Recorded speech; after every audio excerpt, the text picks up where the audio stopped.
The wind is the only thing moving across the valley now, a soft, invisible hand brushing over the tall grass that has grown strangely heavy, weighted down by a rain that did not fall from the sky. The shouting has stopped. The clash of iron against iron, the thunder of hooves, and the desperate prayers of dying men have all evaporated into the cool evening air, leaving behind a silence so profound it feels like a physical weight pressing against the earth. This is the aftermath, the moment when history holds its breath before exhaling the next century. It is a June twilight in the year 1389, and the world has just broken open. Close your eyes and let the darkness of your room become the velvet night falling over the Balkans. Breathe in slowly and imagine the scent of the air. It is thick with the smell of overturned earth, the metallic tang of dried blood, and the sweet, cloying aroma of wild peonies crushed underfoot. You are standing on the edge of the field of blackbirds, or Kosovo polje, as the locals whisper it. The birds are descending now, thousands of them, their black wings cutting silhouettes against the bruising purple of the sunset, coming to claim the silence. Before you get comfortable, take a moment to like the victory and subscribe. But only if you genuinely enjoy what I do here. Let me know your city and local time in the comments so we can see where everyone is listening from. Now, let the noise of the modern world fade away. Here, on this field, the noise has ended, but the story is just beginning. It is a story not of the battle itself, but of the ruin it left behind, and the boy who had to build a castle out of the ashes. The day before, this valley was a sea of banners. The Serbs, led by the pious Prince Lazar, stood in their glittering mail, a wall of silver and faith intended to stop the rising tide of the Ottoman Empire. Opposite them, Sultan Murat commanded a force that seemed to stretch to the horizon, a golden storm from the east. But tonight, there are no lines, no formations, no strategies. There is only the chaotic democracy of the fallen. In a twist of fate that stunned the medieval world, both leaders lie dead. The Sultan was killed in his tent, allegedly by the Serbian knight Miloš Obilić, who feigned desertion to get close enough to strike, while Prince Lazar was captured and beheaded, his martyrdom sealing his status as a saint in the eyes of his people. The head of the snake and the head of the lion were both severed in a single afternoon. To the west, bells are ringing in Paris and London. Messengers rode hard with incomplete news, shouting that the Christian army had killed the Ottoman Sultan. And so, the cathedrals of Europe are singing distinct hymns of victory. They do not know the truth yet. They do not see what the blackbirds see. They do not see that while the Sultan is dead, his army remains immense and angry, while the Serbian nobility has been effectively wiped from the face of the earth. The flower of a generation lies broken in the grass. Historians still argue whether the Battle of Kosovo was a military draw or a Serbian defeat in the strictest tactical sense, given the mutual destruction of leadership, yet the strategic reality was undeniable. The Ottomans had the vast reserves of Anatolia to draw upon to replace their losses. Serbia had nothing left but weeping widows and fatherless sons. The victory bells of Paris ring for a phantom triumph, while in the fortress city of Kruševac, the silence is terrifying. Let your mind drift away from the body-strewn field, floating northwards over the rivers and forests, until you reach the stone walls of the princely court. It is night here too. The torches in the hallways flicker with a nervous, sputtering light, casting long, dancing shadows against the cold masonry. The air smells of beeswax candles and fear. Deep within the citadel, a boy stands by a high window, looking out into the impenetrable dark. This is Stefan Lazarevic. He is 12 years old. Yesterday, he was a prince, a child, protected by the broad shield of his father's power. Tonight, he is the ruler of a headless corpse. He is exceptionally tall for his age, a physical trait that will one day make him a giant among men. But right now, he feels small, diminished by the crushing weight of the news that has just arrived. He has been told that his father is dead. He has been told that the nobility is gone. He has been told that the Ottoman army, now led by the furious new Sultan Bayezid, is not retreating, but merely pausing to sharpen its blades. Stefan runs a hand over the rough stone of the window ledge. The grit presses into his palm, a grounding sensation in a world that has turned to vapor. He does not cry. The sources tell us he was a boy of profound, almost unnatural maturity, perhaps sensing that tears were a luxury he could no longer afford. Beside him, or perhaps pacing the room with the frantic energy of a trapped bird, is his mother, Princess Milika. She is a woman of iron will, a descendant of the Nemanjic dynasty, but even iron can break when struck hard enough. She looks at her son and sees the target painted on his chest. The Hungarian kingdom to the north, sensing Serbia's weakness, is already gathering its wolves to bite at the borders. The Ottomans to the south are an approaching wildfire. Stefan is the ember that must not be extinguished. But how does an ember survive between a hammer and an anvil? The court is in a state of suspended panic. Servants move with hushed footsteps, afraid that loud noises might bring the walls down. The older counselors, those few who are too old to ride to Kosovo, are arguing in low, heated whispers in the antechambers. They speak of honor, of fighting to the last man, of retreating to the mountains to wage a guerrilla war. Stefan hears their murmurs, but they sound like the buzzing of flies. He is listening to a different sound, the sound of the future rushing towards him. He wonders what his father thought in those final moments before the blade fell. Did Prince Lazar regret the battle? Did he choose the kingdom of heaven at the expense of his earthly kingdom? These are dangerous thoughts for a boy, heretical thoughts. But Stefan is already beginning to understand a truth that will define his entire life.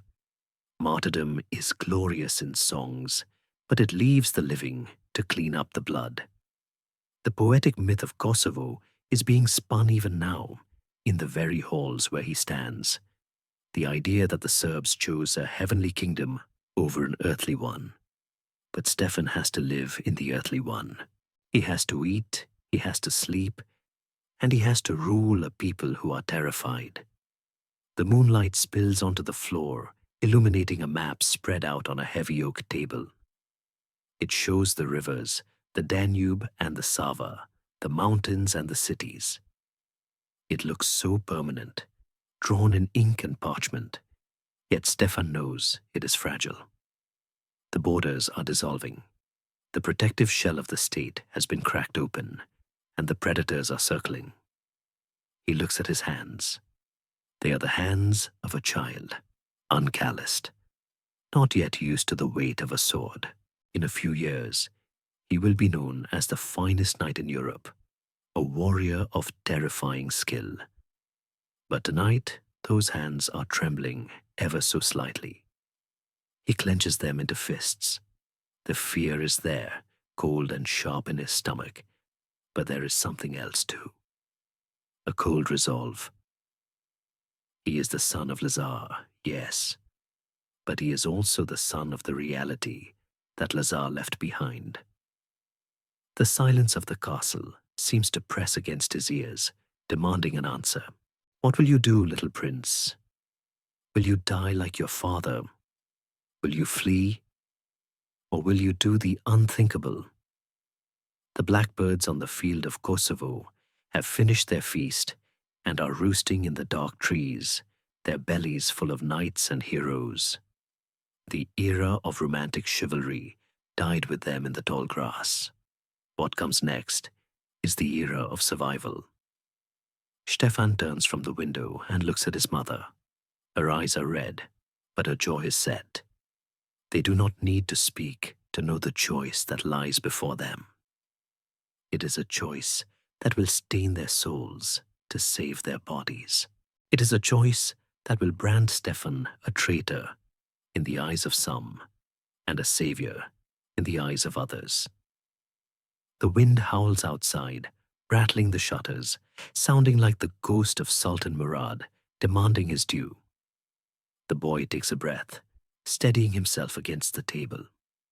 The night is long, and the dawn will bring no comfort, only the messengers of the new Sultan, bearing terms that will taste like ash. The golden age of Serbia is over. The iron age of the vassal has begun. The silence of the blackbirds is not peace. It is merely the pause before the cage door slams shut. The candles in the cathedral of Kruševac have burned low, pooling into shapeless mounds of wax on the cold flagstones, measuring the passing of a grief that feels endless. But the world outside the sanctuary does not respect the mourning period of a widow. While Princess Milika kneels in prayer, the map of the Balkans is being redrawn by the hooves of opportunistic cavalry. From the north, the Kingdom of Hungary, a fellow Christian power, does not send aid to its shattered neighbor. Instead, King Sigismund sends his armies across the Sava River. He sees not a tragedy, but a vacuum, a prime moment to seize the fortresses of northern Serbia, while the Ottoman wolf is momentarily sated. This betrayal strikes the Serbian court with the force of a second physical blow. The lion Lazar is dead, and now the Christian brothers are looting his house while his body is barely cold.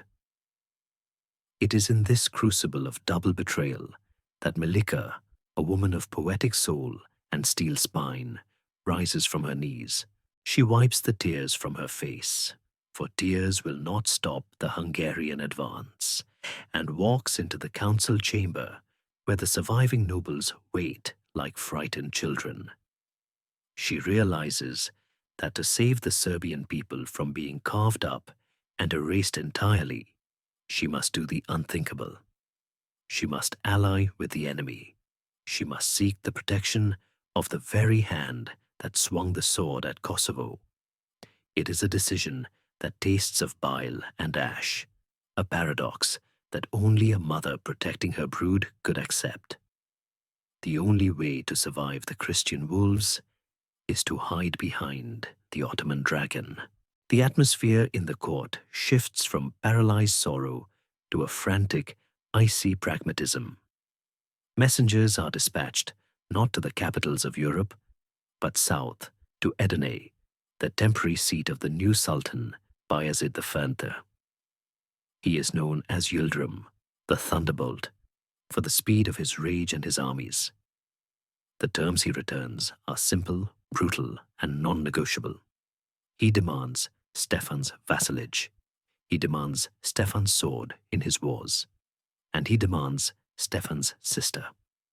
The price of peace is the youngest daughter of Lazar, the beautiful Princess Olivera. She is to become a wife of the Sultan, a jewel in the harem of the man who ordered her father's execution. The council chamber falls silent when the terms are read. The old priests cross themselves, muttering of sin and defilement. But Milika looks at her daughter. Olivera is young, barely out of girlhood, standing in a gown of heavy brocade that suddenly looks like a shroud. She does not scream. She does not faint. She looks at her brother, Stefan, the boy prince, who is too young to defend her, and she nods. It is a silent assent that echoes louder than any battle cry. She will be the human shield. She will be the diplomatic anchor. Her body will be the treaty. Historians still argue whether Oliveira went to the harem purely as a victim, or if she understood, even then, that she would become her country's most effective ambassador, whispering the cause of Serbia into the Sultan's ear during the quiet hours of the night. Regardless of her intent, the reality is a heavy, suffocating weight in the chest of every person in the room. The deal is struck. The parchment is signed. The Antemurale Christianitatis, the bulwark of Christianity, has become the Sultan's vanguard. The day of departure arrives with a sky the color of a bruise, grey and swollen with unfallen rain. The courtyard is filled with the sounds of preparation, the creak of leather straps, the restless stamping of horses, the hushed weeping of the court ladies. Oliveira is dressed in the finest silks, her hair braided with pearls, but her face is hidden behind a thick veil. It is a veil of mourning, but also a veil of separation. Once she passes through the city gates, she belongs to a different world. Stefan stands by the stirrup of her carriage. He is the ruler, technically, but in this moment, he is just a little brother losing his sister to a monster. He grips her hand through the window of the carriage. His knuckles are white. He wants to draw his sword. He wants to order the gates barred, but he feels the heavy hand of his mother on his shoulder. Milica is there, standing tall, her face a mask of regal calm that hides a heart being torn to shreds. She whispers to Stefan, a lesson he will carry for the rest of his life. Dignity, my son. We do not beg.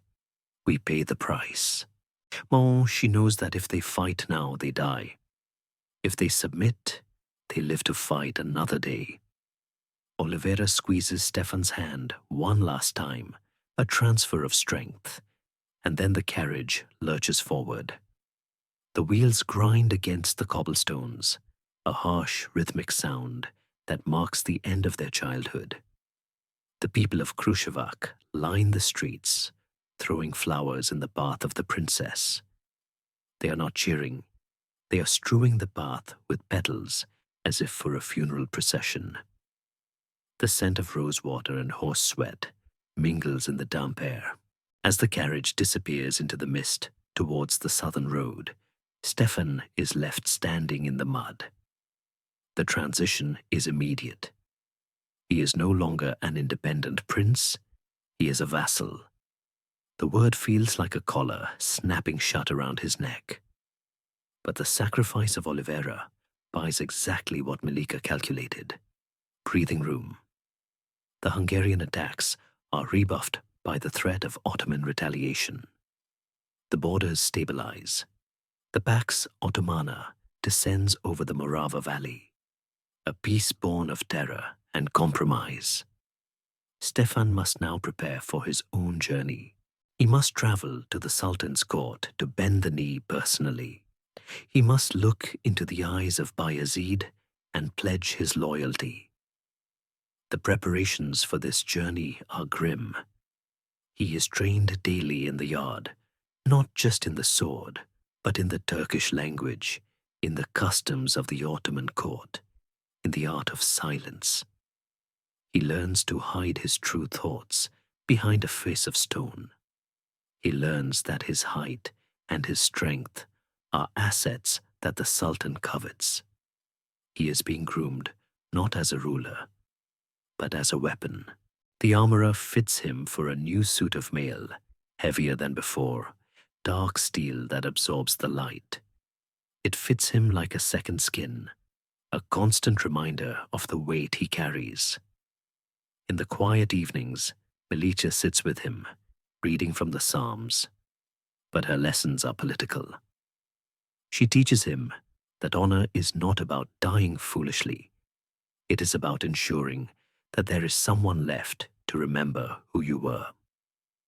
She tells him that Olivera is fighting her battle in the harem amidst the silk and the intrigue, and he must fight his on the battlefield amidst the blood and the mud.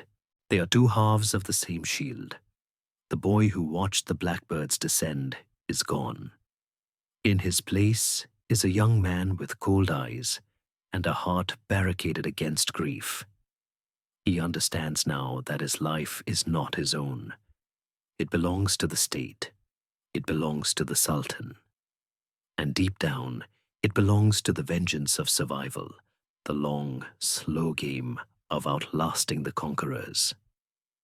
The wind shifts, blowing from the south, carrying the faint, imagined scent of exotic spices and the terrifying promise of the east. Stefan mounts his horse, his banner now flying beneath the crescent moon, and turns his face toward his destiny. The road to adulthood is paved with the stones of humiliation, but he walks it with his head high, for he knows that every step he takes is bought with his sister's freedom. The castle fades behind him, a stone memory in the mist, as he rides into the shadow of the thunderbolt. The air in the Ottoman capital of Edirne hangs heavy and sweet, a sensory assault of jasmine, roasting lamb, and the dry dust of the Anatolian plains that settles in the folds of every garment. For Stefan, now a young man rapidly outgrowing his teenage years, this city is a golden cage, a world of terrifying splendor that stands in stark contrast to the somber stone-grey halls of his childhood in Kruševac. He walks the corridors of the Sultan's palace, not as a prisoner in chains, but as a guest in silk, a distinction that does little to hide the reality of his servitude. He is always watched. The gaze of the Janissaries, Christian boys, taken, converted, and forged into the Sultan's elite guard, follows him with a mixture of suspicion and recognition. They see in him what they once were, and he sees in them what he must never become, a man who has forgotten his name. Stefan holds his name close to his chest, like a hidden dagger. He is Stefan Lazarevic, son of the saint, even as he bows before the thunderbolt. The physical transformation of the young prince is becoming the talk of the court. He is growing into a giant, his shoulders broadening, his height eventually surpassing almost every man in the Ottoman retinue. He moves through the crowded bazaars and the hushed seraglios like a dark tower, his eyes observant, absorbing the machinery of empire with a hunger that goes unnoticed by his captors. He is learning the language of power, the Turkish cadence of command, and the subtle art of saying yes while thinking no. At the center of this spinning world sits Sultan Bayezid Thurmi, a figure of volatile charisma and frightening intensity. He is not the distant, unknowable menace Stefan imagined from the battlements of Serbia. He is a man of flesh and blood, prone to sudden bursts of laughter and terrifying rages that strike as quickly as the lightning bolt for which he is named. The dynamic between the murderer of the father and the son of the victim twists into something complex and deeply unsettling. Bayezid does not treat Stefan as a conquered foe, but as a protege, a favored hunting companion. He admires the Serbian prince's height, his silent strength, his skill with the lance. It is a psychological torture more effective than the rack, to be praised by the man who orphaned you.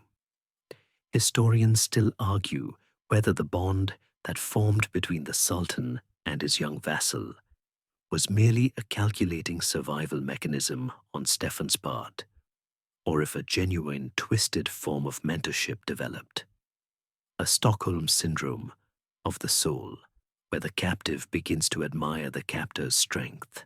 Stefan rides beside Bayezid on the hunt, their horses galloping neck and neck, chasing stags through the Thracian forests. And for moments at a time, the blood feud is suspended in the adrenaline of the chase. Bayezid claps him on the shoulder, calling him his lion, and Stefan must smile, a mask of gratitude painted over a canvas of cold hatred. He realizes that Bayezid sees him not as a person, but as a premium asset, a heavy cavalry unit to be deployed when the time is right. Yet Stefan is not alone in this gilded labyrinth. His sister, Olivera, is the invisible thread that keeps him tethered to sanity. She has risen to become Bayezid's favorite, a position of precarious power. She is no longer the weeping girl in the carriage. She is Despina Hatun, a woman of influence who has reportedly introduced the Sultan to the pleasures of wine, a habit that shocks the pious imams but endears her to the mercurial ruler. Stefan sees her only rarely, and always in the presence of guards or eunuchs. But their eyes speak a silent language of shared trauma. She signals to him with a subtle nod, a touch of her hand on her veil, conveying intelligence about the court's shifting moods. She is the diplomat in the bedchamber, softening the Sultan's heart towards Serbia, ensuring that the tribute demands are bearable, that the churches back home are not burned. Stefan sees the cost of her influence in the fine lines around her eyes, the weary set of her shoulders. She is fighting a war every night, buying their country's safety with her own dignity. This realization hardens Stefan. He understands that he cannot simply be a warrior. He must be a politician of the highest order. He begins to study the Ottoman military machine, not with fear, but with an engineer's eye. He watches how they organize supply lines, how they mobilize archers, how they use speed to overwhelm heavier European forces. He is stealing their fire.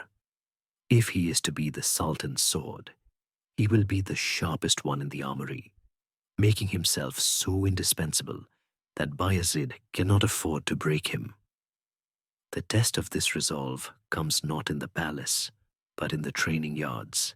Stefan throws himself into the martial arts of the East and West, blending the heavy plate-armored discipline of the Serbian knight with the fluid, mobile tactics of the Turks. He gathers around him a small retinue of Serbian nobles, the sons of the fallen generation, who have also come to serve. They form a dark, brooding knot in the colorful tapestry of the Ottoman camp. They wear black, a constant mourning for Kosovo, and they speak little. Stefan leads them, towering over them, a silent commander who communicates with glances and gestures. He is forging a brotherhood in the belly of the beast, a unit that fights for the Sultan but dies for each other. Bayezid watches this from his balcony, pleased. He sees a loyal dog growing sharp teeth. He does not see that the dog is learning how to bite.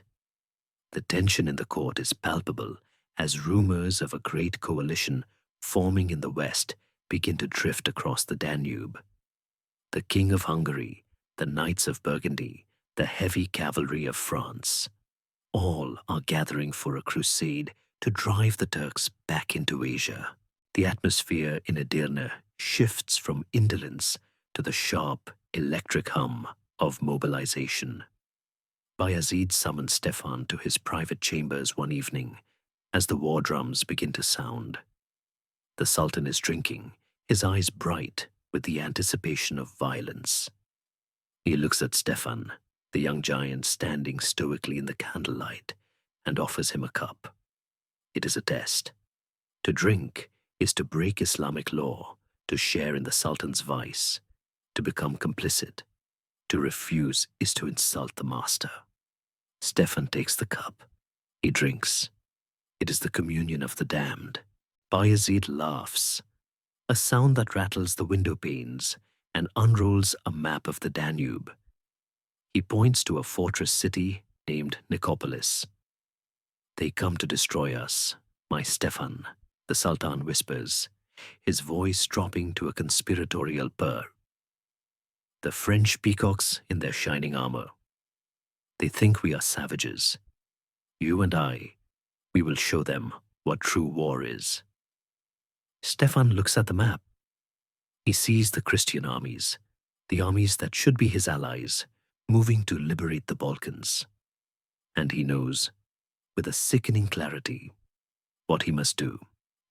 He must ride out and destroy them. He must crush the only hope his people have of liberation, because if Bayezid falls, Serbia will be devoured by the chaos, and Oliveira will be lost. He has to save the monster to save the hostage. He bows low, his face in the shadow, hiding the anguish that threatens to crack his composure. As you command, my lord, he says, his voice steady as a tombstone. The die is cast. The prince serves the Sultan, and the dragon begins to wake in the dark. The sun over the Danube is a blinding white eye, unblinking and merciless, baking the clay banks of the river until they crack like old pottery. It is late September in the year 1396, and the heat is not just a temperature. It is a physical weight that presses down on the armor of 100,000 men. Below the high ridge where Stefan sits atop his warhorse, the world has dissolved into a churning ocean of color and violence. This is Nicopolis, the city of victory. Today, it is the city of judgment.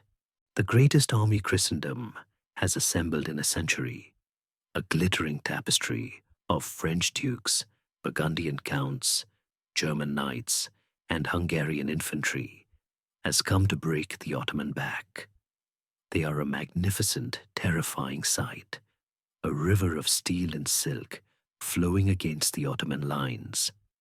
To any observer, it looks like the end of the Sultan's expansion.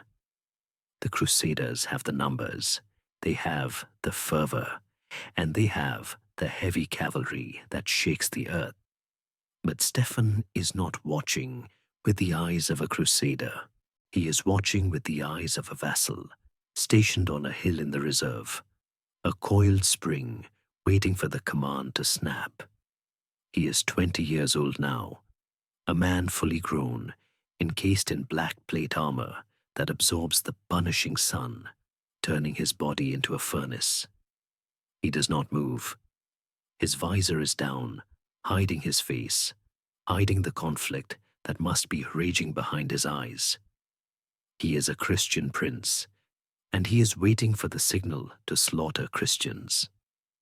The battle below unfolds like a slow-motion tragedy, a script written by arrogance. The French knights, eager for glory and disdainful of their Hungarian allies, have charged prematurely. They thunder up the hill, crashing into the Ottoman irregulars, cutting through them like a scythe through wheat. They are drunk on their own invincibility, pushing deeper, past the stakes, past the archers, right into the teeth of the trap Bayezid has set. But the trap is springing leaks. The sheer weight of the Christian iron is too much. The Ottoman lines are bending. The Janissaries are fighting back to back. King Sigismund of Hungary, seeing the opening, advances with his heavy infantry, a massive block of soldiers that begins to push the Sultan's center back. The crescent moon is wavering. Panic begins to ripple through the Ottoman ranks. Bayezid, the thunderbolt, is suddenly struck by the horrifying realization that he might lose. He looks up to the hill, to the dark silhouette of the Serbian heavy cavalry. This is the hinge of history. If Stefan stays on that hill, if he does nothing, the Ottomans fall. The Sultan dies or is captured. Serbia might be free, or it might simply be swallowed by Hungary. It is a moment of paralyzing choice. But Stefan does not hesitate. He is not fighting for religion today. He is fighting for the contract. He is fighting for Oliveira. He is fighting because his word is the only thing he has left that is truly his own. He raises his mace. The gesture is small, but it commands 5,000 armored riders. These are the knights of the Morava, men who lost their fathers at Kosovo, men who have learned to swallow their hatred and turn it into discipline. They do not shout, "Christ is victor," or "Allah is great." They are silent. Stefan spurs his horse, and the black wedge begins to move. It starts as a rumble, a vibration in the soles of the feet, and then transforms into a landslide. They thunder down the slope, gathering speed, a dark avalanche directed not at the French, who are already encircled, but straight at the Hungarian flank. The timing is surgical. Just as King Sigismund's forces believe they have won, just as they are grinding the Ottoman center to dust, the Serbian cavalry hits them with the force of a falling cathedral. The sound of the impact is sickening, the screech of tearing metal, the snapping of lancewood, the screams of horses. Stefan is at the tip of the spear. He rides like a demon, his mace rising and falling with terrifying rhythmic precision. He is carving a path through the men who should be his brothers in arms. He topples the Hungarian banner of the dragon, the symbol of the order he will one day lead, trampling it into the bloody mud. The shock of the betrayal, or the loyalty, depending on where you stand, breaks the crusader spirit. The Hungarian lines collapse. King Sigismund, seeing the dark giant tearing through his flank, realizes the battle is lost. He flees to a boat on the Danube, escaping downriver while his army is butchered. The last crusade of the Middle Ages does not end with a prayer. It ends with a Serbian charge. The dust begins to settle as the sun finally dips below the horizon, painting the river in shades of copper and blood. The field is a ruin of broken chivalry. The flower of French nobility lies in the dirt, captured or dead. Stefan pulls his horse to a halt amidst the carnage. His armor is battered, coated in a grime that is not his own. He lifts his visor, gasping for the cool evening air. The heat of the battle drains away, leaving a cold, hollow feeling in his gut. He looks across the field and sees the Sultan riding toward him. Bayezid is exultant, his face flushed with the adrenaline of survival. He reaches out and embraces Stefan, calling him his savior, his greatest warrior. Stefan accepts the embrace. He has to. He has saved the empire. He has proven his loyalty beyond any shadow of a doubt. But as he looks over the Sultan's shoulder at the heaps of dead crusaders, the men who wore the cross, he feels the crushing weight of his own survival. He has bought another decade of existence for Serbia, but the currency he used was the blood of Europe. Historians still argue whether the crusade was doomed by the arrogance of the French knights who refused to wait for the Hungarian infantry, or if it was solely the tactical intervention of Stefan Lazarevic that turned a defeat into a rout. Yet in the silence of that evening, the tactical debate matters little to the man sitting on his exhausted horse. What matters is the paradox. He is the savior of the infidel. He is the sword of the Sultan. The other Serbian nobles gather around him, their faces grim shadows in the twilight. They know what they have done. They have cemented the Ottoman hold on the Balkans for the next 5 centuries. They have locked the door from the inside. Stefan orders his men to clean their blades. There is no celebration in the Serbian camp tonight, only the quiet, efficient work of survival. The Danube flows past, indifferent to the slaughter, carrying the bodies of the fallen downstream toward the sea. Stefan watches the water, dark and swift. He wonders if the stain will ever wash off his hands. He wonders if his father, the saint, is watching from heaven, weeping or understanding. The wind picks up, rustling the banners of the victorious Sultan, and Stefan closes his eyes, listening to the groans of the wounded, a lullaby of pain that sings him to a restless sleep. He is the dragon now, but he is a dragon on a leash, and the leash has just been pulled tighter. The wheel of fortune, having spun so high for the Sultan, now grinds into the dust of the Anatolian plateau, kicking up a choking cloud of grit that tastes of salt and ancient dried earth. It is July 1402, 6 years since the triumph at Nicopolis, and the stage has shifted from the blue waters of the Danube to the sun-scorched scrubland of Ankara.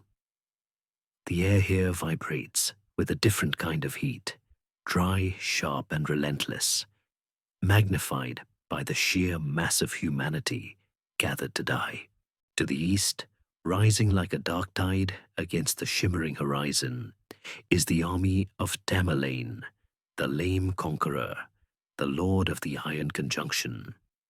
He has brought the Chagatai hordes, the elephants of India, and the lightning-fast horse archers off the steppes to punish the Ottoman upstart. Sultan Bayezid, bloated on his own legend, has marched his army into this trap, exhausted and thirsty, believing his own invincibility is water enough for his men. But the water is gone. The wells have been poisoned or blocked. The Ottoman army is a giant, gasping beast, its tongue swollen, standing on a plain that offers no shelter. Stefan sits atop his horse on the right wing of the Ottoman line, encased once again in that heavy black plate, a dark singularity in a swirling desert storm. He is 25 now, in the absolute prime of his physical power, a veteran who has seen empires rise and fall. He looks across the shimmering heat haze and sees the end of the world approaching. He hears the distant, terrifying trumpeting of war elephants, a sound that strikes a primal fear into the horses.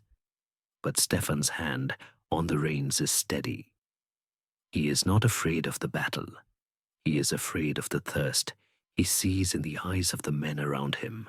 The collapse, when it comes, is not born of steel, but of treachery. As the battle joins with a roar that shakes the very bedrock of Asia Minor, the fragile tapestry of the Ottoman Empire begins to unravel. The Anatolian beys, the Muslim vassals whom Bayezid had conquered and forced into his ranks, suddenly see their old banners fluttering in Tamerlane's lines. They see a chance for freedom. In a moment that freezes the blood of every loyal soldier, thousands of cavalry on the Ottoman left flank turn their horses around. They do not flee. They attack their own center. The betrayal is total. The Ottoman line buckles, then shatters. Bayezid, standing on a hilltop with his janissaries, watches in horror as his empire consumes itself. He screams orders that are swallowed by the dust. He is watching the death of his legacy. But amidst this chaotic swirling of treason and panic, one block of iron remains unbroken. On the right flank, the Serbian heavy cavalry does not turn. They do not run. They lower their lances. Stefan Lazarevic, the Christian vassal, the man with every reason to let the Sultan die, orders the charge. It is a moment of supreme historical irony that echoes through the ages. While the Sultan's co-religionists betray him, his Christian slave, fights to the death to save him.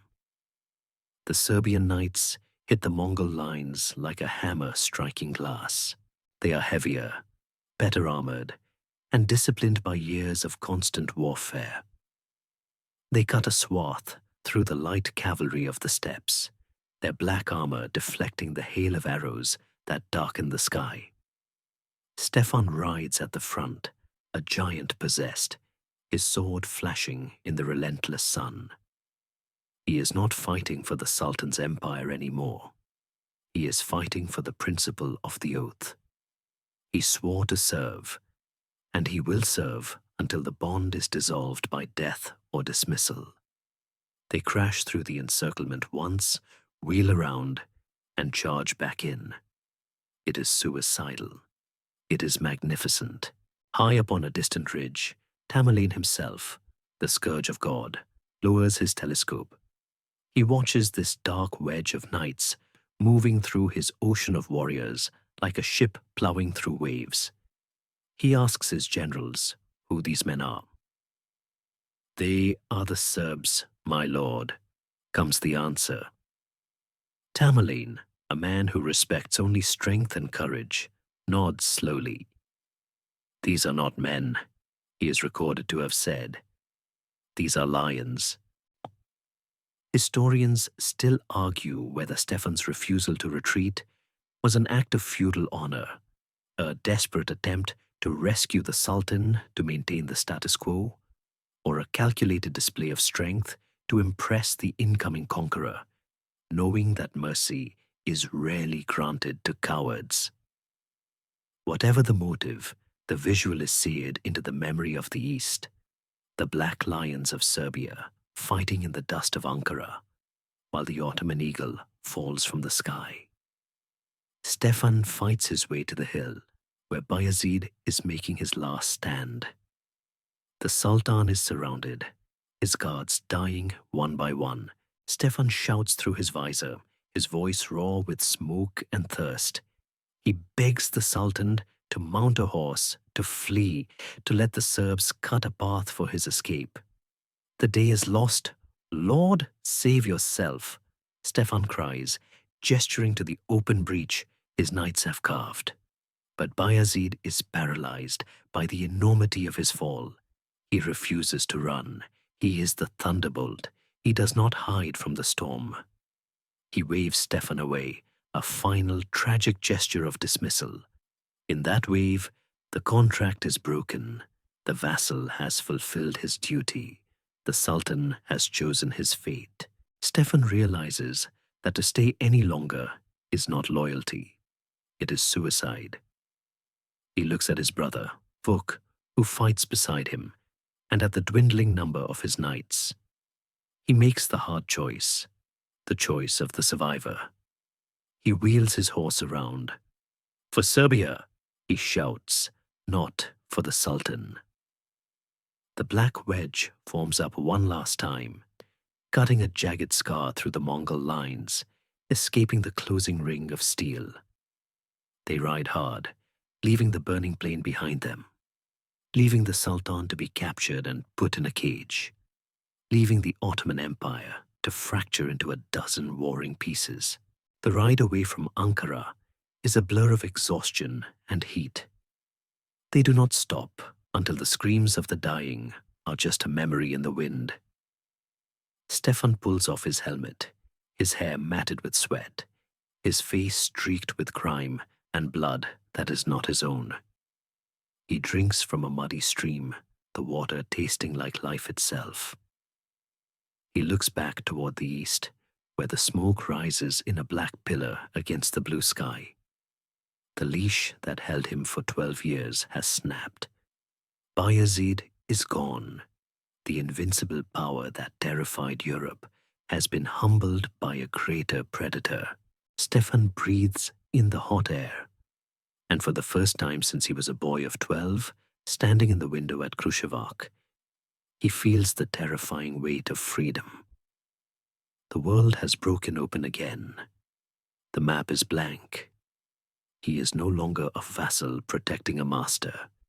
He is a despot with a sword, Standing in the wreckage of empires, he looks at his men, their armor dented, their horses trembling. They are alive. They are the lions of Ankara. But lions need a territory. Stefan wipes his mouth, his eyes hardening with a new vision. He will not go back to being a minor prince waiting for the next conqueror. He will build something that can withstand the storm. He turns his horse west, toward Constantinople, toward the sea, toward home. The sun sets behind him, casting his shadow long and thin across the earth, pointing the way to a future that is, suddenly, violently, his to shape. The dragon has survived the fire. Now, he must learn to fly. The salt air of the Golden Horn tastes like resurrection. It is a sharp, briny cleanser for a throat lined with the dust of the Ankara plain, and as the galley cuts through the dark waters of the Bosphorus, Stefan stands at the prow, a man reborn. Behind him, the smoke of the Ottoman disaster is still rising, a metaphysical pillar of ruin that marks the end of an era. The thunderbolt has been grounded, captured in an iron cage to be paraded by Tamerlane like a circus animal. And the leash that held Stefan's neck for 12 long years has not just been loosened. It has been severed. The sensation is dizzying. For the first time in his adult life, Stefan Lazarevic is sailing not toward a command, but toward a choice. The city of Constantinople rises before him, its massive Theodosian walls glowing amber in the late afternoon sun. It is a city of ghosts and fading gold, a shadow of its former self. Yet it remains the spiritual heart of the Orthodox world, the only place on earth that can turn a rebel into a ruler. Stefan does not come here as a beggar or a refugee. He arrives as the Lion of Ankara, the man whose black armored charge impressed even the Mongols. The Byzantines, who have trembled under Bayezid's siege for years, throw open the sea gates. They welcome him not as a vassal of the fallen Sultan, but as a deliverer, a survivor who walked out of the fire that consumed their enemy. The ceremony in the imperial palace is a haze of incense and ancient, dusty pomp. The regent emperor, John VII, Palaiologos, receives Stefan with the desperation of a drowning man clutching at driftwood. The hall is draped in purple silk that has seen better centuries, but the weight of the moment is undeniable. Stefan kneels, his tall frame dwarfing the courtiers around him, and rises with a new name. He is no longer just Knets, Prince Stefan. He is Despot Stefan. It is a title of immense gravity, second only to the emperor himself, a designation that grants him the legitimacy of a sovereign monarch in the eyes of God and Europe. When the heavy, pearl-encrusted circlet is placed upon his head, Stefan feels the shift in the room's atmosphere. He has been transmuted from a tribal leader into a figure of imperial dignity. But the Byzantines offer more than just titles. They offer blood. To seal this new prestige, a marriage is arranged. Stefan is betrothed to Helena Gattilusio, the daughter of the Genoese lord of Lesbos. Historians still argue whether this marriage was a genuine romantic connection or a purely strategic alliance designed to link the landlocked Serbian state to the maritime power of Genoa. Yet the result was the same. Stefan walked out of Constantinople, not only with a crown, but with a bridge to the west. He was no longer the Sultan's heavy cavalry. He was a European potentate. But the journey home is not a victory parade. It is a gauntlet. The Ottoman Empire has not simply vanished. It has shattered into a violent mosaic of civil war. Bayezid's sons, Suleiman, Isa, Mehmed, and Musa, are already tearing at each other's throats, turning the Balkans into a chessboard of fratricide. This period, known as the Ottoman Interregnum, is the chaos ladder that Stefan must climb. As his galley docks and he sets foot back on Serbian soil, the reality of his position becomes clear. The land is exhausted. The people are wary, their eyes haunted by a decade of servitude and fear. They look at Stefan and see the Sultan's shadow, wondering if the master has truly changed. Stefan knows he must act quickly to prove that the dragon has returned to its lair, not to sleep, but to rule. He moves his court, consolidating his power, but he finds that the poison of the times has seeped into his own bloodline. His younger brother, Vuk, looks at the new despot's crown with a hunger that unsettles the soul. Vuk has not been to Ankara. He has not seen the elephant gauze of Tamerlane or felt the heat of the collapse. He sees only that Stefan has returned with glory while he remains in the shadow. The tension between the brothers is a quiet, tightening wire, humming with the frequency of future violence. It is in this fragile moment that Stefan makes the most audacious geopolitical pivot of his life. He looks at the map, the same map his father studied, and sees that the southern threat has momentarily dissolved into infighting. The Ottoman pressure is gone, but to the north, the Kingdom of Hungary remains a looming monolith. King Sigismund, the man Stefan humiliated at Nicopolis, the man whose army Stefan rode down into the mud, is waiting. Logic dictates that Sigismund should want Stefan's head on a pike. Revenge is the currency of kings, and Stefan owes a debt of blood. But Stefan possesses a genius for realpolitik that transcends grudges. He understands that Sigismund needs a buffer zone against the chaos of the East just as badly as Serbia needs a protector. Stefan sends envoys not to fight, but to talk.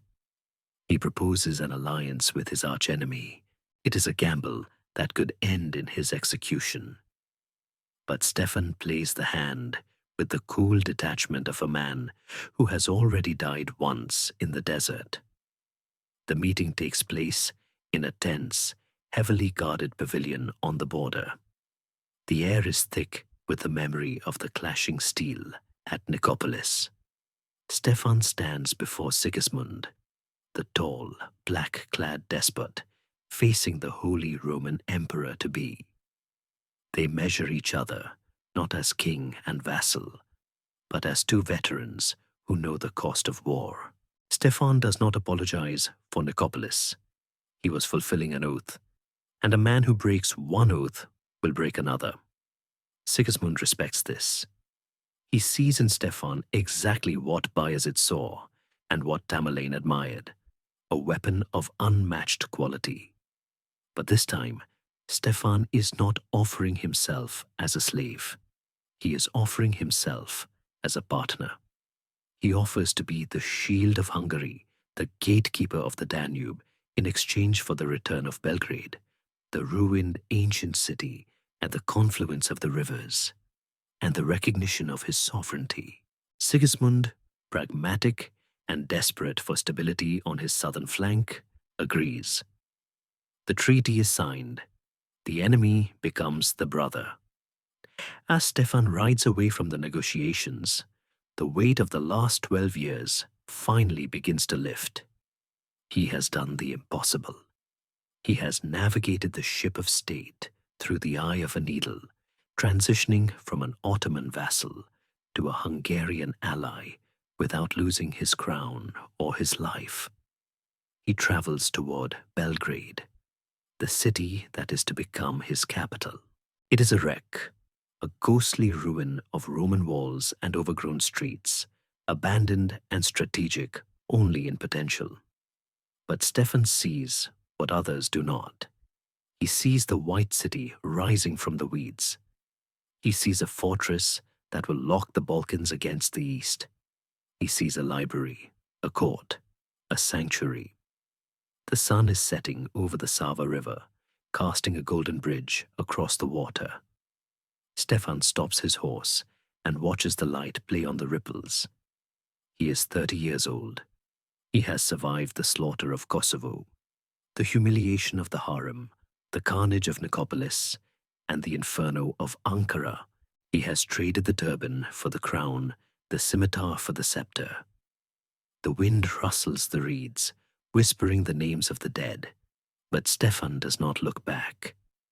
He looks at the ruined walls of Belgrade, and for the first time, he imagines not just survival, but beauty. The despot has returned home, and he has brought the future with him in his saddlebags. The night falls gently, not as a shroud, but as a curtain rising on a new act. The silence of the land is no longer terrifying. It is a blank page waiting for him to write. The winter of 1408 descends upon the Hungarian capital of Buda with a biting ferocity, turning the Danube into a jagged ribbon of grey ice. The wind howls around the spires of the royal castle, a Gothic sound that is distinct from the dry whistling gales of Anatolia. Inside the great hall, however, the air is still and heavy with the scent of frankincense and the musk of expensive velvet. The stone walls, usually cold to the touch, are warmed by the heat of 1,000 torches, casting long, flickering shadows that dance across the tapestries. This is a gathering of wolves in sheep's clothing, the highest echelon of European nobility, summoned by King Sigismund to forge a weapon not of steel, but of brotherhood. Stefan stands near the front, his breath misting slightly in the cool air of the draughty chamber. He is 31 years old, and the years of war have etched themselves into his face, giving him a gravity that silences the younger barons. He wears the heavy robes of a diplomat, but beneath them, the body is still that of the heavy cavalryman, coiled, scarred, and ready. He is here to receive a new identity. He is here to trade the stigma of the vassal for the glory of the crusader. Sigismund, the king who once fled from Stefan's charge at Nicopolis, now sits upon the throne, looking out at the assembly with eyes that calculate the worth of every soul in the room. He has created a new chivalric society, the Societas Draconistarum, the Order of the Dragon. Its purpose is ostensibly holy, to defend the cross against the enemies of Christianity, specifically the Ottoman menace rising from the ashes in the south. But the subtext is political iron. Sigismund needs loyalty. He needs to bind the most powerful men in the region to his person with oaths that fear of God will enforce. And among these men, the most critical, the most dangerous, and the most vital is the despot of Serbia. When the herald calls the names of the founding members, the silence in the hall deepens. 24 kings, princes, and barons are named. But the order of precedence is a shock to the murmuring court. Stefan Lazarevic is not listed as a minor ally or a peripheral figure. He is named first. Before the mighty counts of Chile, before the voivodes of Transylvania, and before the Italian dukes, stands the Serbian despot. In the hierarchy of the dragon, Stefan is the second highest ranking member, eclipsed only by the king himself. As Sigismund descends from the dais to place the insignia around Stefan's neck, the irony is thick enough to choke on. The emblem is a masterpiece of gold and enamel, a dragon curled into a circle, its tail wrapped around its own neck, dead or submitting, with the cross of St. George emblazoned on its back. It symbolizes the defeat of the beast, the triumph of faith over the devil. Yet, as the heavy gold chain settles on Stefan's shoulders. It feels less like a religious icon and more like a recognition of his true nature. He is the dragon. He has served the beast. He has lived in its belly, and now he wears its image as a badge of honor. He looks Sigismund in the eye, and for a fleeting second, the two men share a look of profound understanding. They are the survivors of the catastrophe. They are the only two men in the room who truly know what it looks like when the Ottoman wave breaks over a shield wall. This order is not just a club for jousting and feasts. It is a war room. It is a pact of blood between the only powers capable of holding the line. The benefits of this new brotherhood are immediate and tangible. Stefan is no longer just a Balkan prince clinging to a shrinking territory. He is now a magnate of the Hungarian kingdom. To ensure his loyalty and to give him the resources needed to defend the southern border, Sigismund grants him vast estates across Hungary. He becomes the Lord of Debrecen, of Shatmar, of Tokaj. Stefan Lazarevic, the man who once had to beg for his father's crown, is now one of the wealthiest men in Europe. His caravans travel tax-free, his coffers filled with Hungarian gold that he funnels directly back into Serbia to rebuild his shattered towns. It is a masterstroke of diplomacy. He has integrated his state into the Western economic and military sphere without surrendering his sovereignty. He is a citizen of two worlds, comfortable in the caftans of the East and the plate mail of the West, translating the threat of the one to the ears of the other. However, the Order of the Dragon is shrouded in shadows as much as it is bathed in light. The meetings are secretive, held behind closed doors where the maps of the Balkans are spread out and dissected with ruthless pragmatism. Historians still argue whether the Order of the Dragon was primarily a genuine crusading religious institution inspired by the Order of St. George, or if it was merely a cynical political instrument used by Sigismund to control his rebellious barons and bind independent rulers like Stefan to his will. The truth, as Stefan experiences it, is a blend of both. The prayers are real, but so are the daggers. He sits at the table with men who would have happily carved up his country a decade ago. Men like Herman of Kili and Pipo Spano. He drinks with them, hunts with them, and prays with them, but he never fully trusts them. He knows that the dragon on his chest is a symbol of power, but dragons are solitary creatures. He is the first knight, yes, but he is also the outsider, the orthodox schismatic in a room of Catholics, the man with the Turkish shadow falling long behind him. The ceremony concludes with a feast that lasts until dawn. The wine flows like the Danube, and the hall roars with the boastful songs of knights who have never seen a janissary charge. Stefan drinks sparingly.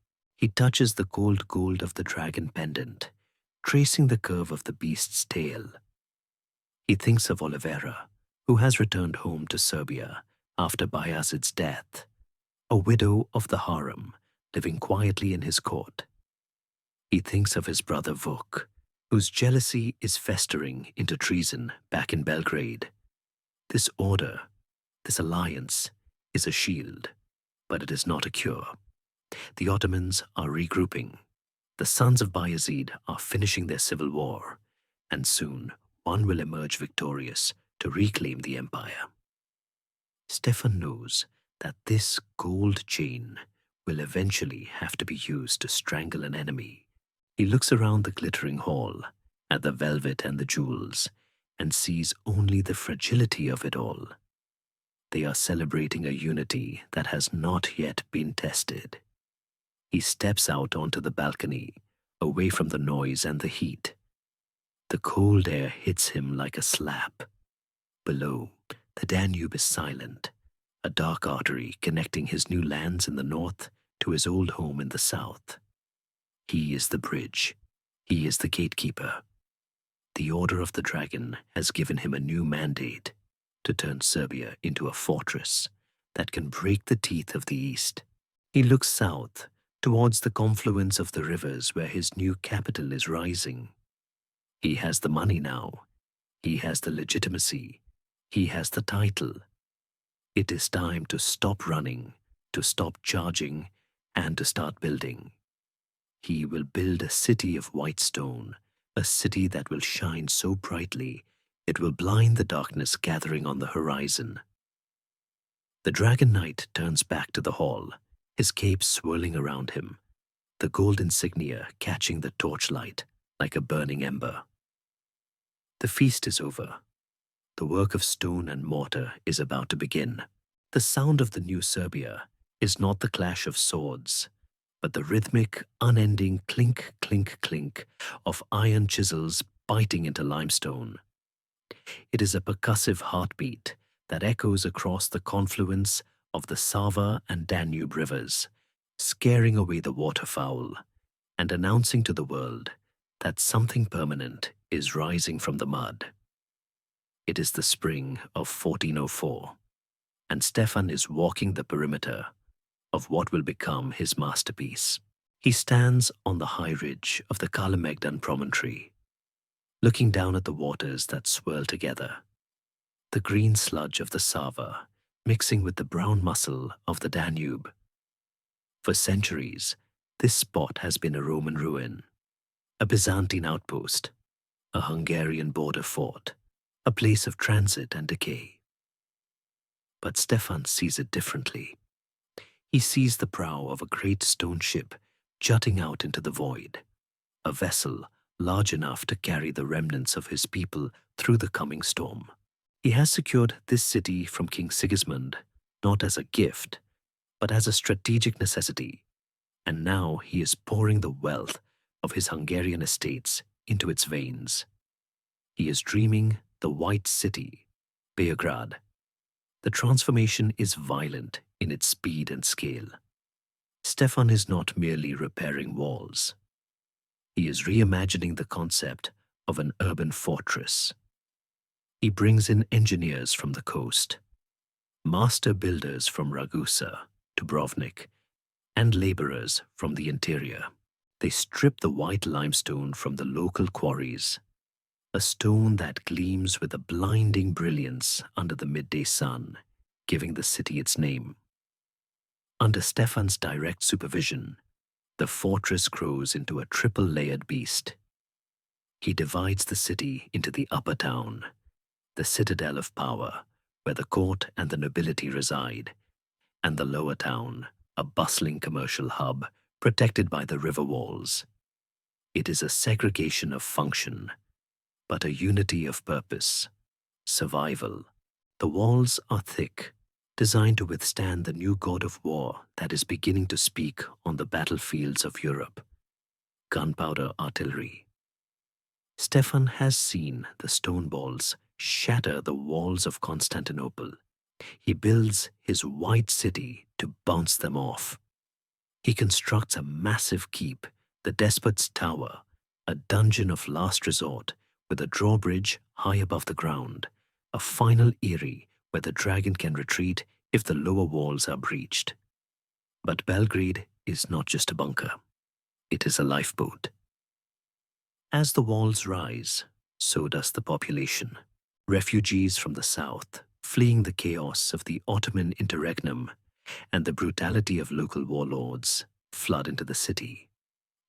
They bring with them the trauma of the occupation, but also their skills. Silversmiths from Macedonia, weavers from Thessaly, monks carrying armfuls of scrolls saved from burning monasteries. Stefan welcomes them all. He grants them tax exemptions, land to build on, and the protection of his laws. The city swells to over 50,000 souls, rivaling the great capitals of London and Paris in size. a teeming, noisy, vibrant defiance of the death that surrounds it. Historians still argue whether Stefan's massive fortification of Belgrade was a purely defensive measure, anticipating the inevitable Ottoman siege, or a deliberate attempt to create a third Rome, a cultural successor to the fading Constantinople, positioned on the frontier of Christendom. The despot's court suggests the latter. It becomes a place of high culture, where the rough Serbian dialect is polished by the presence of Byzantine scholars and Bulgarian writers. The smell of the city changes. The stench of open drains is replaced by the aroma of incense, roasting meat, and the fresh sawdust of new construction. Stefan walks the streets of the lower town incognito, his height disguised by a hooded cloak, though his stride gives him away to those who look closely. He watches the trade ships docking at the river port, unloading salt from Wallachia, fish from the Tisza, and fabrics from Venice. He sees the life returning to his people. He sees children playing in the shadow of the new cathedral he has commissioned, the Metropolitan Church of the Dormition. It is a strange sensation for a man bred for slaughter to watch a city breathe. He realizes that he is no longer just a warlord. He is a gardener. He is cultivating a civilization in the brief window of sunlight between two hurricanes. But he is not naive. He knows that stone requires mortar and the state requires gold. The walls of Belgrade are expensive. The mercenaries who man them, the heavy cavalry who patrol the countryside, the bribes sent to the Ottoman pretenders to keep them fighting each other. All of it requires a river of coin deeper than the Danube. He stands in the port, watching a barge heavy with lead and silver ore being unloaded. The workers grunt under the weight of the baskets. This is the blood of the earth. This is the secret weapon of the Lazarevic dynasty. While other kings rely on taxes from peasants who have nothing left to give, Stefan has turned his eyes to the mountains. He has revitalized the ancient Roman mines, bringing in Saxon experts to dig deeper than ever before. The wealth of Serbia is not in its fields, which are too easily burned, but in its rocks. The silver of Novo Brdo, the gold of Rudnik, these are the engines that lift the white stones of Belgrade. Stefan runs his hand over a rough chunk of silver ore sitting on a crate. It is cold, heavy, and dull. It does not look like salvation, but it is. It is the price of sovereignty. It is the reason he can stand tall in the Order of the Dragon, not as a beggar, but as a prince who pays his own way.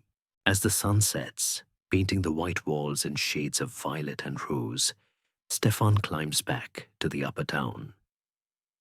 The gates are closing for the night, the heavy iron-bound wood slamming shut with a finality that comforts him. The torches are lit along the battlements, creating a ring of fire around the heart of the city. He looks out to the south, into the darkness where his enemies wait. They are quiet for now, licking their wounds. But they will come. He knows they will come. And when they do, they will not find the headless corpse of 1389. They will find a dragon coiled around a white city, its scales made of limestone, its claws made of silver, and its heart beating with a defiant, stubborn life. He leans against the parapet, the stone still warm from the day's sun, and listens to the murmurs of the city drifting up from below, a lullaby of commerce and prayer that drowns out, for a moment, the memory of the screams at Ankara. The builder rests, but the guardian never sleeps. Far beneath the sun-drenched walls of Belgrade In the jagged, pine-covered mountains of the south lies the true beating heart of Stefan's Serbia. It is a world of eternal twilight, a subterranean labyrinth where the air is thick with the smell of sulfur, sweat, and burning tallow. Close your eyes and descend into the deep shafts of Novo Brdo, the new hill, the city of silver and gold that glows like a furnace in the night. Here, the silence of the surface is replaced by a symphony of industry, the rhythmic striking of iron picks against quartz, the rumble of ore carts on wooden rails, and the guttural commands of the Sasi, the Saxon mining experts whom Stefan has invited to tear the wealth from the earth. This is not a dungeon of slaves. It is a hive of specialists, a place where men descend into the dark to bring up the light that keeps the nation alive. While Belgrade is the shield of the state, Novo Brdo is its blood. Without the veins of silver running through these mountains, the walls of the White City would be nothing but a pile of rocks, and the despot's cavalry would be riding donkeys. Stefan understands that in this new, ruthless century, sovereignty is not just a matter of bloodlines or divine right. It is a matter of solvency. The Ottoman war machine runs on plunder and tribute. The Hungarian kingdom runs on feudal levies. Stefan decides that Serbia will run on enterprise. In the year 1412, he retreats to his study, not to write a poem or a prayer, but to draft a document that will revolutionize the medieval economy. He produces the mining code, Zakonik or Rudničima. It is a staggering work of legal precision, a text that reads less like the decree of a warlord and more like the constitution of a modern corporation. Stefan regulates everything: the width of the tunnels, the flow of fresh air into the shafts, the rights of the miners to form tribunals, and the mandatory support for the widows of those killed in accidents. He recognizes the miners not as serfs, but as the most valuable assets of the crown. He grants them autonomy, fair wages, and protection, creating a state within a state where the pickaxe is as noble as the sword. Historians still argue whether the mining code was a pure innovation of Stefan's enlightened autocracy, or merely a formal codification of the oral traditions brought by the Saxon miners. Yet the effect was undeniable. The output of the Serbian mines exploded. Novo Brdo became a cosmopolitan boomtown, a medieval El Dorado, where Italian merchants from Ragusa rubbed shoulders with Greek artisans and Serbian smiths. The city sitting atop the mines grew to house huge populations, its night skyline illuminated by the fires of smelting furnaces that never went out. They were extracting clam silver, a rare, naturally occurring alloy of silver and gold that was highly prized across Europe and the Levant. This glamsko srebro was the currency of survival. It was minted into coins that flowed into the pockets of Phoenician bankers to buy grain, into the hands of Lombard armorers to buy plate mail, and most secretly, into the coffers of Ottoman viziers to buy time. Stefan was literally transmuting the stone of his country into the time needed to save it. Imagine standing in the mint at a Novo Brdo. The heat is oppressive. Burly men, stripped to the waist, are hammering the glowing metal into thin discs. The coins fall into baskets with a sound like rain, a heavy metallic chime that spells safety. Each coin bears Stefan's image, the despot crowned and stern. These coins travel further than his armies ever could. They are found in the markets of Cairo, the counting houses of London, and the bazaars of Tabriz. They are the silent ambassadors of a nation that refuses to die. But this wealth comes with a heavy spiritual cost. Stefan knows that he is hollowing out the earth to build walls on the surface. He is trading the geological past for a political future.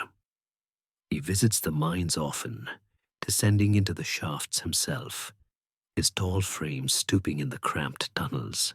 He looks into the faces of the miners, men with coal-dusted skin and eyes that have seen the dark, and he sees a reflection of his own soul. They are both digging in the dark, hoping to find something precious before the roof collapses. The prosperity of the mines allows Stefan to engage in a form of cultural resistance. He uses the silver to fund a renaissance in the shadow of the apocalypse. He pours money into the monasteries, not just as acts of piety, but as strategic investments in national memory. He creates a welfare state where the crippled and the poor are fed from the despot's treasury. But the glitter of Novo Brdo attracts more than just merchants. It attracts envy. The Ottoman sultans look at the production of the Serbian mines with greedy eyes. They know that as long as Stefan controls the silver, he can afford to resist. They begin to demand tribute not in grain or boys, but specifically in this high-grade silver. Stefan pays. He sends caravan after caravan south, loaded with the wealth of his mountains, a ransom paid in bullion to keep the armies away from his cities. It is a bleeding out, a transfusion of vitality from the victim to the predator. But it keeps the patient alive. Yet the most dangerous envy does not come from the Sultan in Edirne. It comes from much closer to home. In the courts of the south, Stefan's younger brother, Vuk Lazarevic, watches the caravans of silver leave for Belgrade. He sees Stefan building his white city, minting his coins, and receiving the adulation of the Order of the Dragon. Vuk has the name of the father, but none of the power. He feels cut out of the inheritance, a prince without a principality, living on the allowance his brother grants him. The silver that binds the state together begins to act as a poison between the brothers. Vuk listens to the whispers of the Ottoman agents who have infiltrated the court. They tell him that Stefan is hoarding the wealth, that Stefan is a puppet of Hungary, that Vuk would be a better, stronger ruler if only he had the support of the Sultan. The mines of Novo Brdo, designed to be the foundation of Serbian independence, become the fault line of a civil war. Stefan, sitting in his high tower in Belgrade, reading the production reports from the south, feels the tremor before the earthquake. He knows his brother's heart. He knows the seductive power of the gold he has dug from the earth. He realizes that his greatest achievement, the economic miracle of the mining state, has created the very weapon that will be used against him. The silver blood is strong, but it is attracting wolves. The lamps in the mines of Novo Brdo continue to flicker in the deep dark, unaware that the metal they yield is about to pay for a fratricidal war. The despot signs the last page of the mining code, the ink drying black and permanent, and looks out the window. The moon is rising, a silver coin in the sky, cold and indifferent. He wonders if there is enough silver in all the world to buy loyalty from one's own flesh and blood. The prosperity is a golden cage, and the door is about to be unlocked by a brother's hand. The silence that falls over the despot's court in the winter of 49 is not the peace of stability. It is the breathless hush of a house divided. The bond between brothers, forged in the fires of Kosovo, and tempered in the blood of Nicopolis, has finally shattered under the weight of ambition.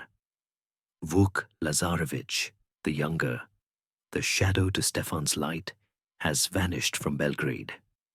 He has not gone hunting. He has gone to the enemy. He has crossed the lines to the camp of the Ottoman Prince Suleiman, demanding what he believes is his birthright: half of Serbia. Stefan stands by the window of his tower, watching the snow fall on the white walls he built to protect them both, and realizes that the walls are useless if the enemy holds the keys to the back gate. The civil war has begun. It is a war that smells of wet ash and betrayal, a conflict where the battle lines are drawn not across maps, but across the dinner table. Stefan has spent a decade consolidating the state, centralizing power to ensure survival. But Vuk sees this centralization not as patriotism, but as theft. He wants his share. He is willing to burn the kingdom down to rule over the ashes.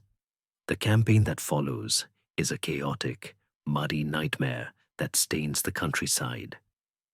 Ottoman detachments, led by Vuk, raid the Morava Valley, burning the villages that Stefan Silver had just rebuilt. It is a fratricide played out in slow motion. Stefan rides out to meet them, his banner of the dragon flying against his brother's crescent-backed forces. They maneuver around each other, two ghosts haunting the same woods, neither willing to deliver the killing blow, yet both trapped by the logic of war. Stefan is the better strategist, the hardened veteran of Ankara. But Vuk has the desperation of the second son. The fighting drags on, a bleeding ulcer that drains the treasury and the morale of the people. They whisper in the churches, asking God why the sons of the saint are tearing each other apart. Stefan has no answer for them. He has only the cold reality of the crown. There can be only one head of state. To divide Serbia is to kill it.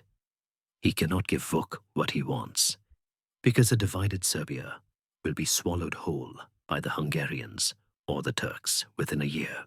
He fights his brother to save his brother's people. But the Ottoman Game of Thrones is a grinder that chews up small men with ambitions. The civil war in the Ottoman Empire shifts violently. The brutal Prince Musa, another son of Bayezid, rises against his brother Suleiman.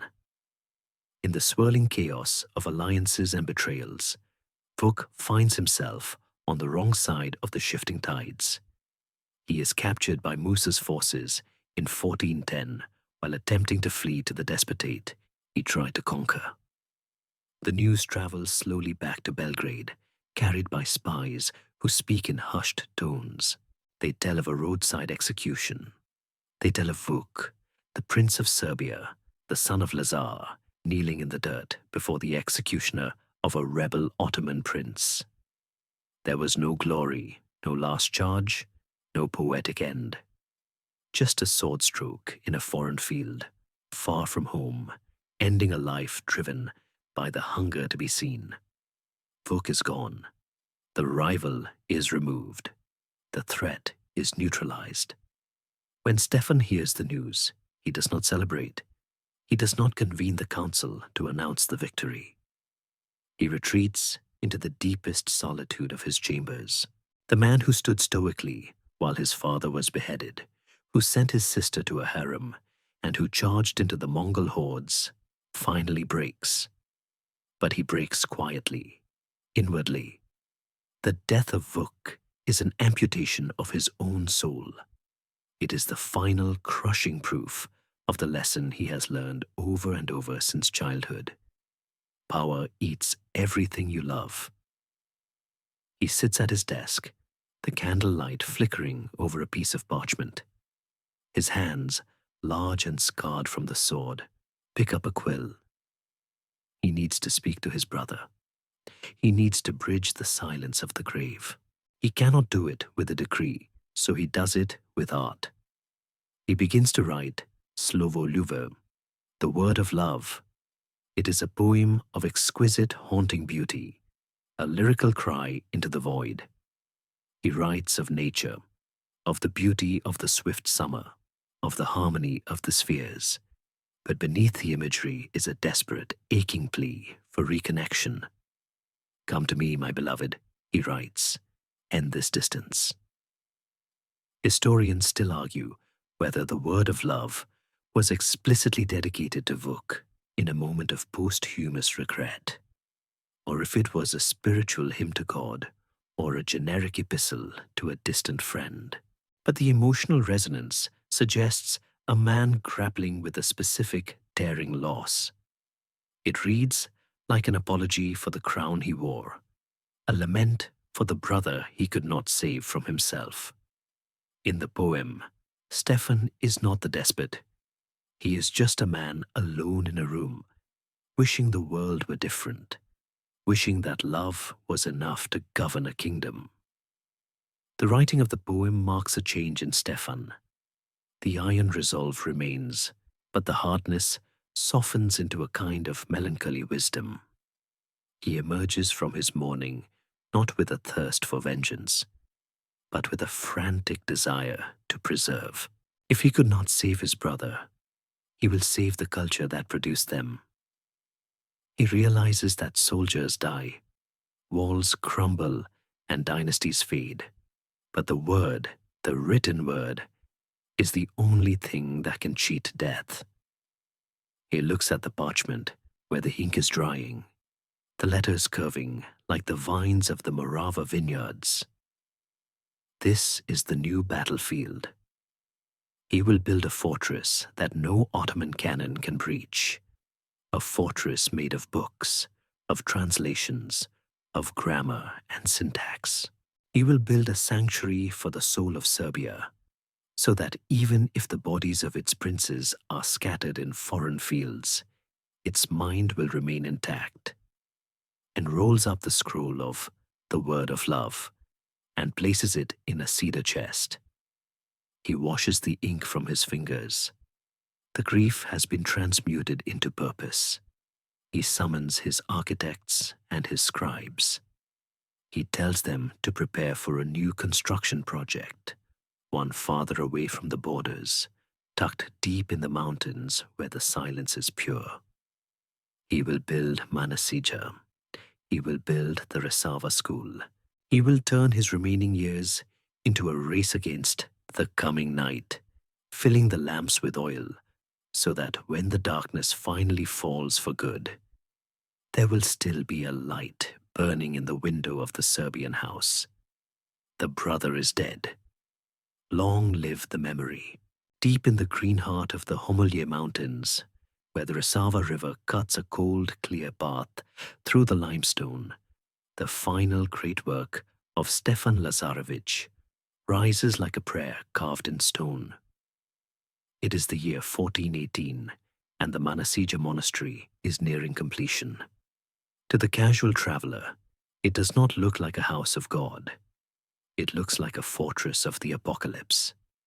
11 massive towers, joined by curtain walls thick enough to stop a siege engine, encircle the delicate triple-domed church hidden within.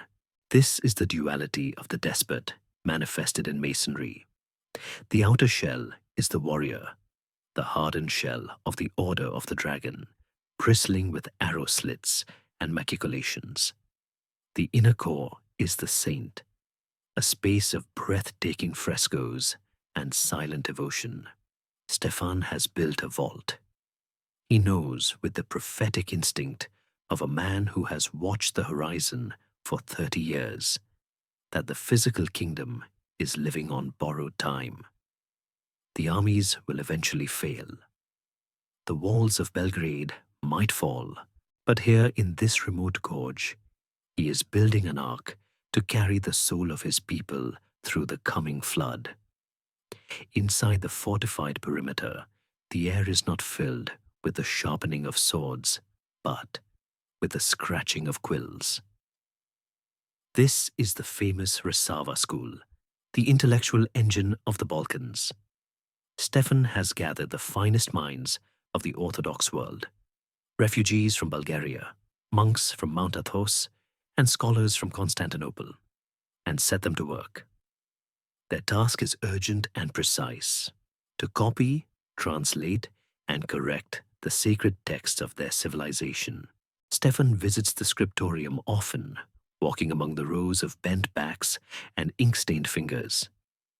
He is not a distant patron. He is an exacting editor. He demands perfection. He insists that the books be free of the heresies of bad grammar and sloppy translation. He understands that if the language decays, the identity follows. Historians still argue whether the linguistic reforms of the Resava school were a conservative attempt to return to an archaic, rigid style of Church Slavonic, or a sophisticated proto-Renaissance effort to align Serbian literacy with the highest standards of Byzantine humanism. Regardless of the academic intent, the result is a cultural standardization that will act as a spine for the Serbian Church during the long centuries of Ottoman darkness. Among these scholars is Constantine the philosopher, a refugee from Bulgaria, who becomes Stefan's biographer and confidant. He watches the despot with awe, recording for posterity the image of a ruler who is as comfortable debating theology as he is leading a cavalry charge. Constantine describes Stefan's eyes: sharp, intelligent, and often shadowed by a profound melancholy. In the frescoes being painted on the church walls, this melancholy is transformed into majesty. The holy warriors are depicted not in biblical robes, but in contemporary 15th century armor, the very plate mail that Stefan and his knights wore at Ankara. It is a bold artistic statement. The defense of the state is a holy act. Stefan himself is painted on the donor's wall, tall and regal, holding the model of the church in his hand. But unlike the stiff, stylized portraits of his ancestors, this Stefan looks human. There is a weariness in the tilt of his head, a recognition that he is offering this church to God, not as a triumph, but as a plea for mercy. The atmosphere in Manasya is one of intense, quiet industry. The monks know what they are up against. They are racing against history. Every book copied is a victory against oblivion. They produce illuminated manuscripts of stunning beauty using gold leaf and lapis lazuli, binding the wisdom of the church fathers in leather and wood. These books are destined to be scattered, hidden in mountain caves, carried in the saddlebags of fleeing priests, smuggled into the wooden churches of the diaspora. Stefan is arming his people with the only weapon that cannot be confiscated: their history. He spends long hours in the library reading the works of Plato and Aristotle that have been translated for him. He finds comfort in the ancient Stoics. They tell him that empires rise and fall like the chest of a sleeping giant, and that a man's only duty is to play his part well until the curtain falls. He has played the vassal, the knight, the brother, and the king. Now he is playing the guardian. One evening, Stefan stands on the battlements of the highest tower, the despot's keep. The valley below is swathed in mist, the river a silver thread in the moonlight. He thinks of the future. He has no son. The Lazarevic line, the dynasty of the saint, ends with him. This realization, which would drive lesser men to despair or madness, has driven Stefan to a different kind of resolution. If he cannot leave a biological heir, he will leave a spiritual one. He has already made the arrangements. He has looked past the old feuds and chosen his successor, Juraj Brankovic, the son of the man whose family, was once the bitter rival of the Lazarevici. It is the final act of the realpolitik genius, healing the schism of the nobility to ensure a smooth transition. He is handing over a state that is richer, stronger, and more culturally vibrant than the ruin he inherited at Kosovo. He has turned the headless corpse into a European power. But up here, in the cold night air, the political achievements feel distant. What remains is the silence of the mountains. Stefan leans against the stone, feeling the vibration of the monastery bell tolling for vespers. The sound rings out, echoing off the cliffs, a defiant pulse in the wilderness. He knows that one day the Turks will come here. They will strip the lead from the roof to make bullets. They will scrape the gold from the frescoes. They will stable their horses in the narthex. But they will not destroy the books. The books will have already gone, carried by the invisible network he has built. The Risava school is not a building. It is a seed. And seeds, Stefan knows, grow best in the dark. He turns from the parapet and descends the winding stairs back into the light of the scriptorium. There is still work to do. The ink is wet, the parchment is waiting, and the night is not yet over. The dragon is tired, but he will not sleep until the last page is turned. The leaves in the forests of Shumadija are turning a deep, rusted gold, signaling the autumn of the year 1426 and the autumn of the despot's life. Stefan is 50 years old, but his body carries the wear of a man twice that age. A roadmap of scars from the Danube to the Euphrates, and the invisible, heavier scars of a lifetime spent balancing on the blade of a knife. He knows the end is coming. He can feel it in the stiffness of his joints, in the way the cold settles deeper into his bones, and in the quiet urgency that wakes him before dawn. But the dragon cannot simply die. He must first ensure that the fire does not go out with him. He faces his final and most painful diplomatic hurdle, the succession. He has no son. The Lazarevic name will die with him. To prevent the chaos that followed his father's death at Kosovo, he must do something unprecedented. He must hand the crown to the son of his family's greatest rival. He summons Đurađ Branković, the nephew whose father, Vuk Branković, was once branded a traitor in the songs of the people. Stefan looks at Đurađ, a capable, fierce man in his own right, and sees not a rival, but a successor. At the assembly of Srebrenica, under the banners of the church and the state, Stefan declares Đurađ his heir.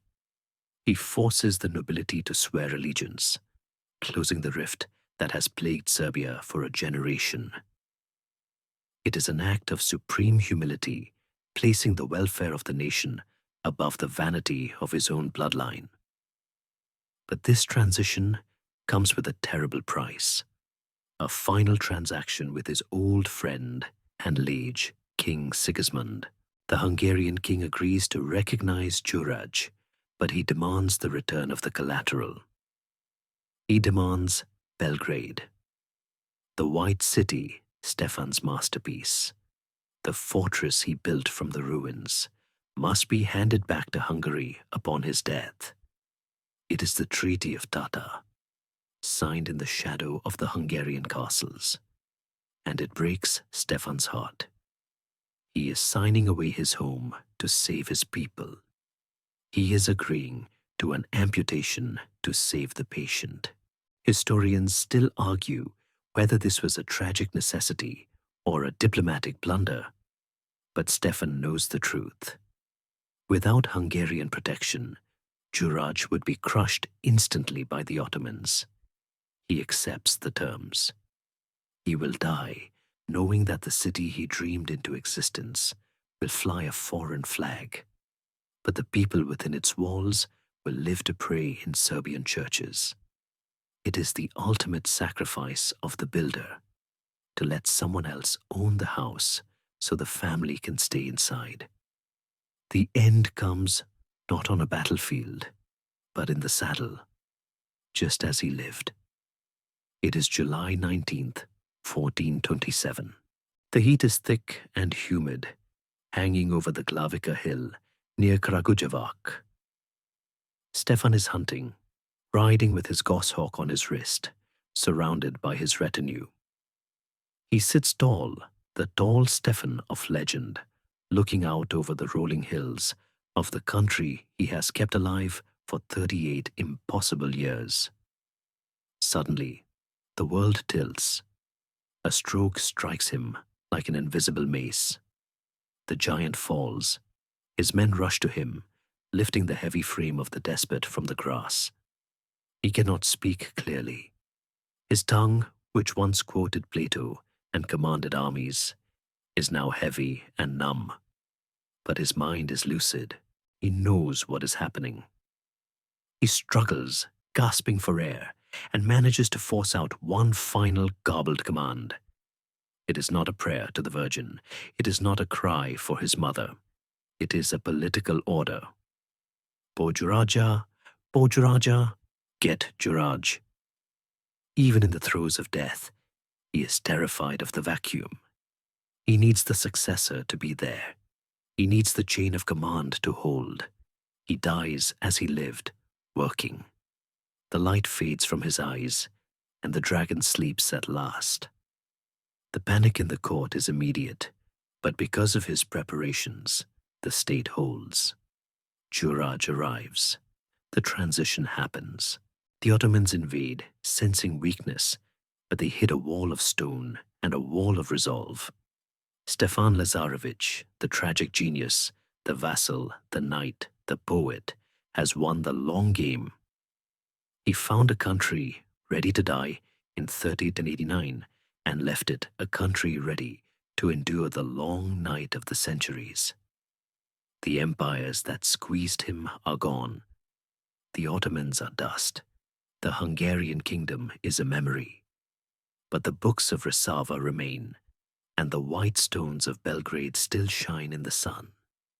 The fire in the hearth has burned down to glowing embers, casting a soft, pulsing light across the room.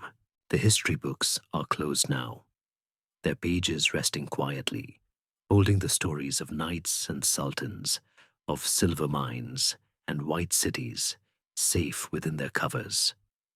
The noise of the battlefields has faded into the deep, velvet silence of the past. Stefan and his black-armored riders have galloped away into the mist, leaving the valley peaceful and still. Take a slow, deep breath. Let the air fill your lungs, cool and steady, just as the evening breeze cools the stones of an ancient fortress after a long summer day. Release the breath slowly, letting go of any tension in your shoulders, your jaw, your hands.